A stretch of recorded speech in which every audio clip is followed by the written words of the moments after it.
How do you correctly use a pediatric asthma inhaler? Imagine helping your child breathe easier and stay active by mastering the right way to use their inhaler. Proper technique makes a big difference in how well the medicine works.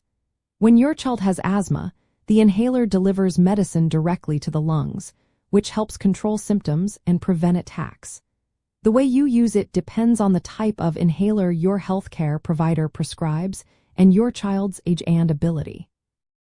There are two main types of inhalers for children. The first is the metered dose inhaler, which is a small pressurized canister that releases a measured spray of medicine. It often works best when used with a spacer, a hollow tube that attaches to the inhaler. The spacer helps your child breathe in the medicine slowly and deeply, making sure more of it reaches the lungs. The second type is the dry powder inhaler, which delivers medication as a dry powder. Your child must inhale quickly and forcefully to get the medicine into their lungs. Because of this, dry powder inhalers are usually recommended for children around 8 years old or older, who can take a strong, deep breath. Sometimes, especially for very young children or those who find inhalers tricky, a nebulizer is used. This device turns liquid medicine into a mist that your child breathes in through a mask. It can be easier for small children or those with severe asthma symptoms. Now, let's go through the steps for using a metered dose inhaler with a spacer. First, always shake the inhaler well before each use to mix the medicine properly. If it's a new inhaler or hasn't been used in a while, prime it by releasing a few sprays into the air. Attach the spacer to the inhaler. For children under 9, a spacer with a mask that covers the nose and mouth is best. For older children, a spacer with a mouthpiece works well. Have your child sit or stand upright. If using a mask, place it firmly over the nose and mouth, making sure there are no leaks. Press the inhaler once to releases the medicine into the spacer. Have your child take 6 normal breaths through the mask.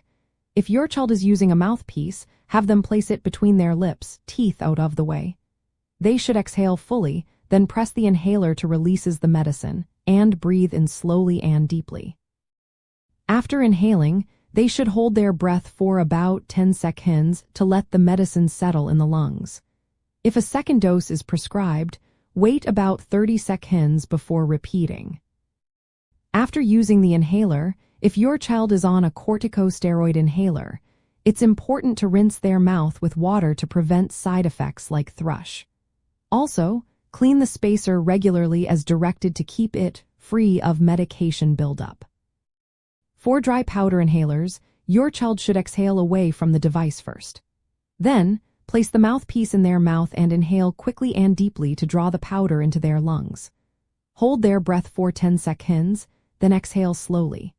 Unlike metered dose inhalers, dry powder inhalers don't need shaking or priming, but always follow the specific instructions for the device your doctor recommends. Always follow your child's asthma action plan, which details which medicines to use, how often, and what to do in an emergency. Practice using the inhaler with your healthcare provider to ensure your child is doing it correctly. Keep track of how often your child uses their rescue inhaler. If they need it frequently, their asthma may not be well controlled, and you should consult their doctor. Never try unapproved treatments or alternative therapies instead of prescribed medications. Using the inhaler correctly is vital because improper technique can mean less medicine reaches the lungs, making the treatment less effective. Regularly review your child's technique with their healthcare provider, especially as they grow and develop new skills. If your child's asthma symptoms are not well controlled or they need their rescue inhaler often, contact their healthcare provider for advice. Proper inhaler use helps your child breathe better, stay active, and enjoy life to the fullest. Always remember, personalized medical guidance from a healthcare professional is essential for managing asthma safely and effectively.